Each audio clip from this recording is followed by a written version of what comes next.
Namaskar and welcome. I Yatharth Sikka. In the next few minutes, we'll be getting you the top 24 news of the last 24 hours.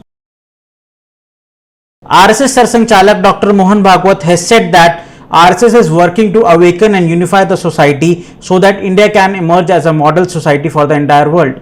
He stressed on the collective effort needed to bring about this unifying change. People should come forward in serving society as a community and not as an individual. After reports circulated online that there may be possibility of UPI transaction carrying a service charge, the Finance Ministry has denied the news. In a tweet, Finance Ministry said that UPI would remain free. UPI is a digital public good with immense convenience for the public and productivity gains for the economy. There is no consideration in the government to levy any charges for UPI services.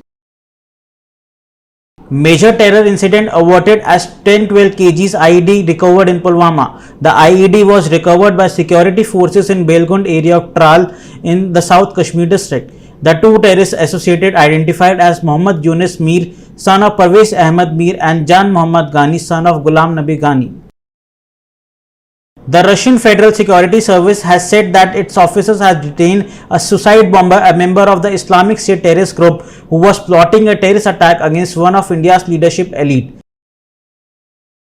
Locals in Pakistan's Hyderabad falsely accused Hindu man of blasphemy, tried to lynch him with slogans of Sar Tan Se Juda. No action was taken against the mob that carried out violence and vandalism to the avenged blasphemy.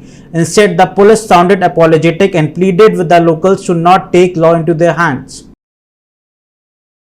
In another incident of human rights violation in Pakistan, a Sikh girl teacher was kidnapped on Saturday. The incident reportedly happened in Pakistan's Khyber province near Pune district.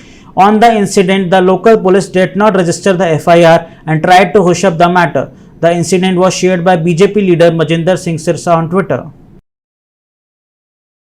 Days after the Central Bureau Investigation Agency filed an FIR against 15 people in connection to the Delhi excise policy scam, officials of the CBI are now investigating toolkit modules that might have been used to stir positive response for the Delhi government's liquor policy.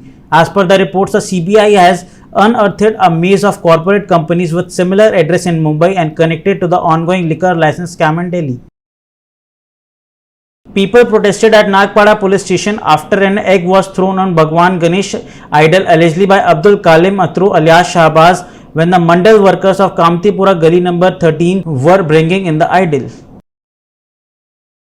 A seated BTED candidate was brutally beaten by Patna ADM KK Singh. The job aspirants were protesting against the Bihar government at Dak Bungalow Chauraha in Patna. The Bharatiya Janata Party has staged a protest in front of Narkel Danga police station demanding the arrest of TMC worker who allegedly assaulted an 8-month pregnant woman in Kolkata. Though TMC has denied the allegation, both parties have filed police complaints. An appeal by the Mumbai police seeking to cancel the bail of politician couple Navneet Rana and Ravi Rana has been rejected by the special MP-MLA court.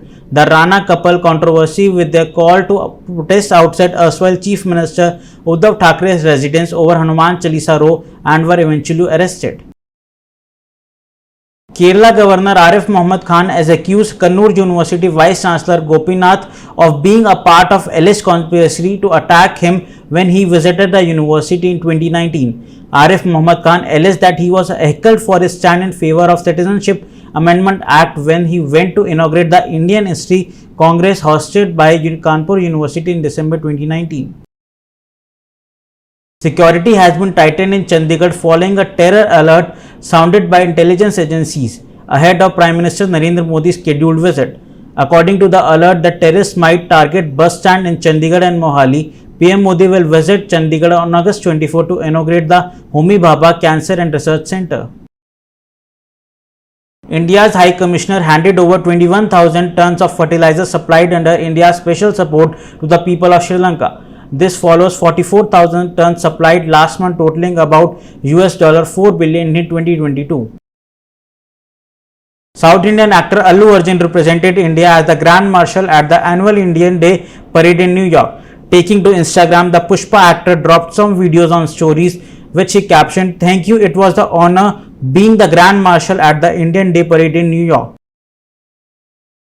In a key development, Uttar Pradesh Police on August 22 conducted raids at the residence of Mau Sadar MLA Mukhtar Ansari's son Abbas Ansari in Lucknow.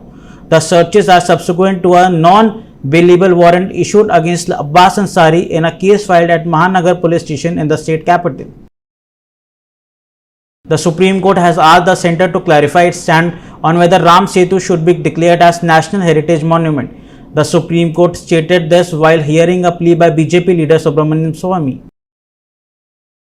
External Affairs Minister S. Jaishankar unveiled a bust of Mahatma Gandhi in Paraguay and visited the historic Casa de la Independencia, from where the historic American country's independence movement started more than 2 centuries ago.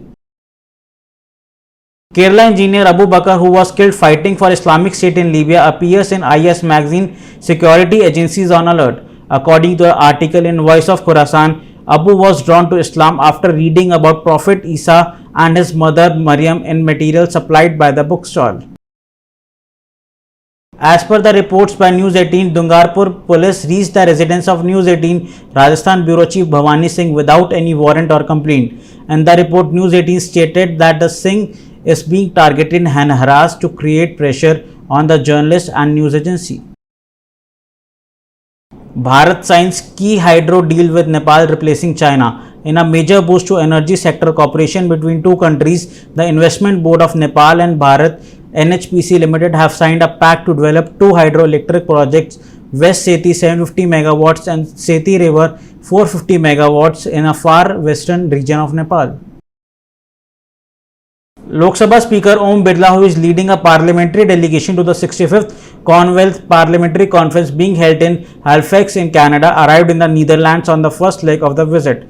During his visit, Birla called on the President of Senate of the Netherlands, Professor Jan Anthony, following which the two leaders exchanged views about enhancing parliamentary cooperation and expanded economic and cultural relations between India and the Netherlands, and several other issues of mutual interest. Chess master Pragnanda defeats world champion Magnus Carlsen for the third time in 6 months, finishes runner-up in FTS Crypto Cup. India logs 9,531 new COVID cases and 36 deaths in the last 24 hours. We will be back with news at 9 tomorrow. Till then, stay safe, stay healthy, and do not forget to like and share the video and subscribe to our channel.